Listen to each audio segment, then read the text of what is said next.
I, I find myself nodding and agreeing with many of the things my co-authors here on their essays. We wrote them basically independently, other than a session that the Marshall Institute had last fall.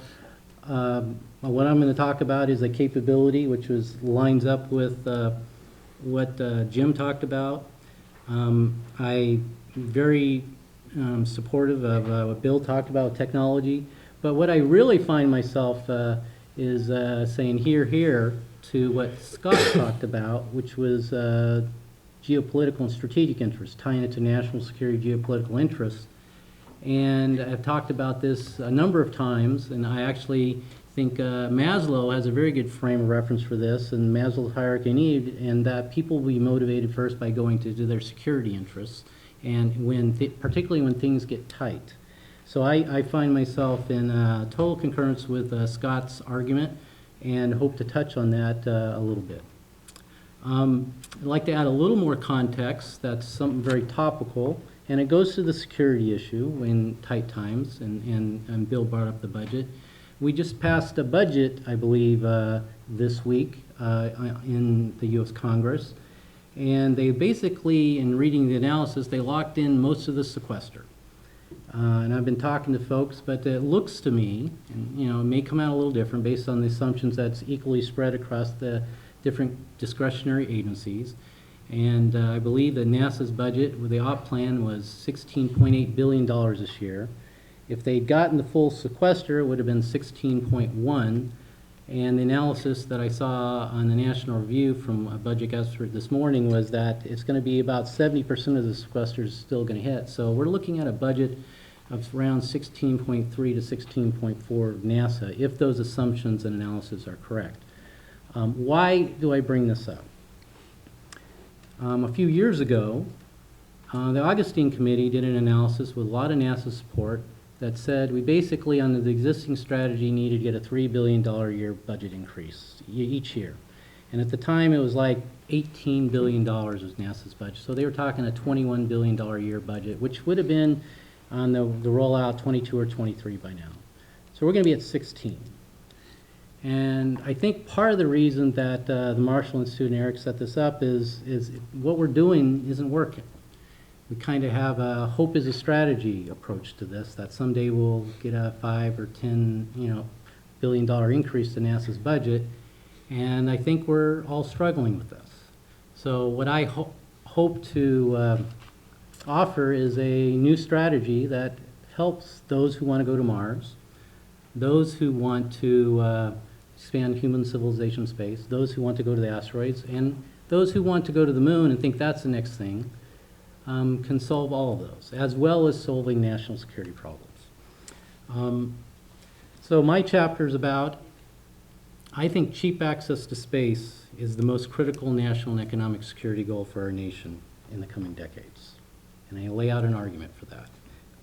So for many of you, for America to lead humanity into space in the 21st century, there's only one strategic capability that is the most critical, and that's cheap access to space. If you have cheap access to space, it's going to happen. And if you don't have cheap access to space, we're going to have these continual struggle of getting things done within constrained budgets. We need a proven and pragmatic strategy to achieve it, though. And my proposal is American free enterprise is working in space, and that we build off the strength of this free enterprise and the innovation that's coming out of it, and that our national strategy should be to amplify and accelerate and reinforce these natural forces. So Scott and others mentioned this. We are in the middle of a paradigm shift, and coming from an Apollo paradigm that worked in the 60s. The old paradigm, in all evidence, is dying, and a new one is taking its place. The new paradigm, in my mind, is a paradigm of public-private partnerships. And it is actually not a new paradigm. It is actually a quite old, trusted, proven paradigm. And if you go back to the National Advisory Council on a Committee on Aeronautics, which Bill mentioned, or the NACA, that was a public-private partnership, as was the Transcontinental Railroad. In some ways, what I'm talking about and about to talk about is a version of Mahanian theory but applied to space. My assertion is that whichever country achieves cheap access to space first, and there's no guarantee that it's going to be America, will start a virtuous cycle that will deliver tremendous economic and security benefits to that nation.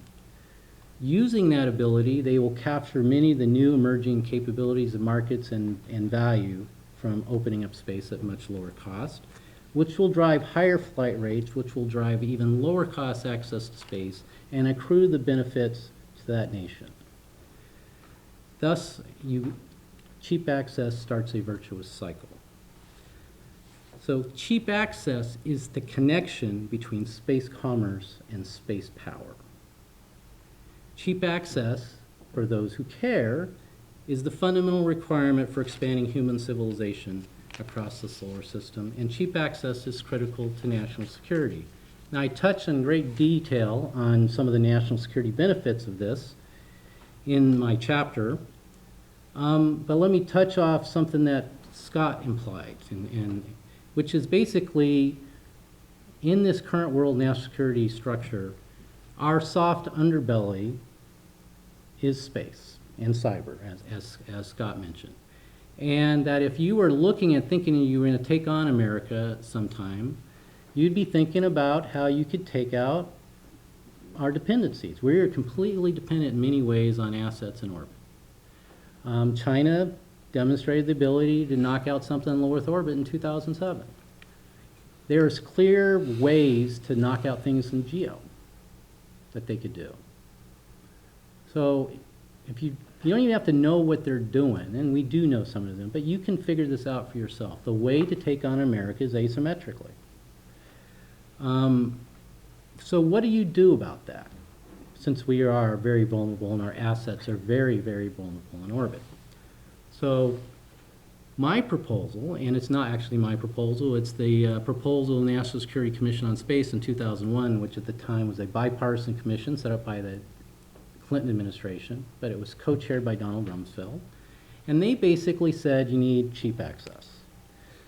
You need the ability to rapidly respond and surge assets back up in orbit. Now, if you have totally reusable launch vehicles, commercial reusable launch vehicles, and that maybe do stuff in peacetime like our airplanes do, you could task them quickly to launch a lot of things to resupply all our assets in orbit. So what's this do? It takes away the vulnerability and even the reason to start a space war. The very existence of cheap access is a stabilizing deterrent to war in space. So that is the easiest, cheapest peacetime benefit of cheap access. It is peace through strength. You know, it's our weakness that invites an asymmetric attack in space. So I go into great detail on proposing a new approach to deal with cheap access, and it's talking about public-private partnerships, and did a good deal of research in the early aviation. I started with getting to an NACA approach, but getting to the conditions that set that up. Sam Langley was the first person tasked with that. He was given $50,000 by the Department of Defense at the time. It's the largest U.S. grant for R&D in American history at that time, and he failed. And the Wright brothers succeeded. Well, the Wright brothers had $1,000, and they had a completely different approach. But there was no way to know the Wright brothers were the right people to hire for that. No one ever would have hired two bicycle shop owners in Dayton, Ohio to invent the airplane. And so basically I'm saying what the problem is with the current paradigm is a central program mindset, that you need to have a much more open innovation partnership mindset that stimulates innovative ideas much more broadly, rather than be the guy at the middle that says, I'm going to go pick the smartest guy I know. And Sam Langley was the smartest guy on paper in the nation. there was 9 people out of 10 who were experts in this area would have picked Sam Langley. So that was not a bad decision to pick him. It was a bad decision to have that mindset of how you're going to do it. We need a new strategy, a new model of approaching it, and that's the NACA. Another thing in dealing with this, I really dug into, right after the Wright brothers invented flight, they were geniuses, and they used a very rapid, their different strategy than Langley. Langley took $50,000 in 4 years to build one prototype, and it failed, and he didn't have anything left. The Wright brothers did a much different strategy. They tested many times during the year, and one big test every year out in North Carolina. And they learned rapidly. And they rapidly solved a bunch of critical problems to where they were the inventors of flight. But what most things in history hadn't really looked at is France overtook America very rapidly after that. In fact, the Wright brothers demonstrated their flight in 1908 in Paris, France. In August 1908, the French aviation industry had caught up and passed them within less than a year. Louis Blériot, who crossed the English Channel, did so in July of 1909, less than a year after the Wright brothers shocked the world. And I said, why is this? The French became the world leaders in a few years by far in aviation. And I couldn't find anybody who knew why. I talked to the experts at the Smithsonian Institute in early aviation. I called Roger Long. He said, Roger, who knows? He said, you got to talk to Tom Crouch. He wrote the book on the Wright brothers, and he wrote a book on Louis Blériot across the channel. So I called Tom Crouch of the Smithsonian. He goes, I wrote a paper on this. And he sent me the paper. And he says, I don't know either. It's a really important question. And then the paper basically said it wasn't the patent fight between Glenn Curtiss and the Wright brothers. I said, well, what is it? So I read everything I could, and then I took a trip to Paris, France this spring and to write this chapter. And my theory in going over to Paris to talk to... Did the Marshall Institute pay for that? No. Because I didn't get my trip. So my theory... I want reimbursement. You don't know about that? So my theory in going over to Paris was that there had been a top secret French aviation program that's funding French entrepreneurs to do this, and we just didn't know about it because it was, a security issue. And it became very clear that that was not happening and something else was happening. And what came out of it was while we had Glenn Curtiss and the Wright brothers, they had a dozen teams like them. They had what was really the Silicon Valley of aviation. They had a bunch of people who were making money in other industries, in automobiles and boats and the Industrial Revolution, and they were excited about aviation, and they plowed their money in, and it was a very competitive entrepreneurial hotbed. They were more entrepreneurial than America.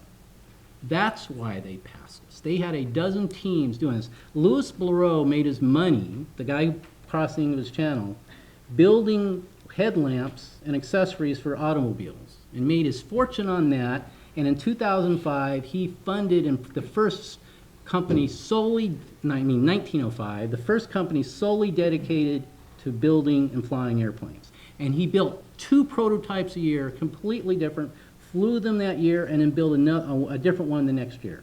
And by the time he flew across the English Channel in July 1909, it was the Blériot 11. So they were faster, more competitive, more intense than America. And it was after the English Channel crossing, it was the Sputnik of the time. It woke up everybody, the strategic implications of flight. After that, all the governments of Europe plowed in money, and America sat still. But we didn't care. And so that's why, but they had already caught up to America and were going past us by the time that money went in. It's because they are more entrepreneurial than us, which is the best thing about America today, our strength. So, and took us, the NACA was created in March 1915 as an appropriations rider. It took several years. There's legislation couldn't get through Congress because it wasn't important until World War I broke out. The NACA is created. Very interesting history in the chapter, but it took 10 years for America to catch up to the rest of the world in the 20s. About the time Lindbergh crossed the Atlantic, we had caught up, and we had basically surpassed the rest of the world 10 years later. But it was this partnership between the U.S. government and these American innovative entrepreneurial companies that made the United States the leaders in the world. Okay, and there's lots of lessons learned in what worked and what didn't work. The same thing happened in Transcontinental Railroad. There was a failure of the existing models, from the laissez-faire model with just the Wright brothers go it alone, or the Sam Langley, the government is going to lead. It was the partnership that was the best. Same thing happened with the Transcontinental Railroad. There was not a business case to close to put a railroad across the United States. It was the partnership between the U.S. government and the railroad industry and entrepreneurs that closed the gap and crossed the continent. So this is what I am proposing should be the focus point of our strategy, to take where Scott was going about the geopolitical interests and getting all the benefits, that you take this as the core of a new strategy for cheap access to space. That cheap access to space is the most important near-term strategic objective of the United States, and that we should and could pursue in space. It is the key to opening up the space frontier and fulfilling the many unrealized promises that we have, and each of you have a different one. And that the NACA helped America recapture leadership in aeronautics in the last 100 years, and with cheap access as our goal and NACA as our model, as our means, American leadership in aerospace can be assured for the next 100. So that's my chapter. Okay, thanks.